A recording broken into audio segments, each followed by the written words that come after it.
Hello everyone, अस्सलाम वालेकुम जी। वादी नीलम के मुतल्लिक ये कहा जा रहा है कि जी लैंड स्लाइडिंग की वजह से रोड ब्लॉक हो चुकी है। तो मैं ख़ास उसी जगह पे खड़ा हूँ। ये मुजफ्फराबाद से थोड़ा सा आगे जाके नीलम वैली की तरफ कोड़ी का इलाका है, जहाँ पे ये रास्ता बंद था, लेकिन ट्रैफिक लगातार चल रही है।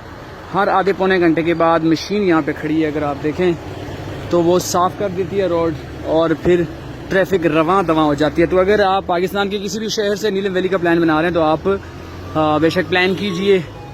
यहाँ अगर आके आपको आधा पौना घंटा रुकना पड़ रहा है तो कोई मेरा ख्याल है ज़्यादा प्रॉब्लम वाली बात नहीं है। ये आप देखें ट्रैफिक रवां है। पिछले 1 घंटे से ट्रैफिक रुकी हुई थी, लेकिन अब दोबारा से चल पड़ी है। और यहाँ की जो इंतज़ामिया है या पुलिस के लोग हैं वो यहाँ मौजूद हैं। बर वक्त 2 मशीनें खड़ी हैं और पुलिस के मुताबिक सुबह तक इसको प्रॉपर खोल दिया जाएगा। सुबह तक ये स्लाइड बिल्कुल साफ़ हो जाएगी। तो आप अगर नीलम वैली का प्लान कर रहे हैं तो बेगम होकर कीजिए और वेदर फॉरकास्ट चेक कर लीजिए।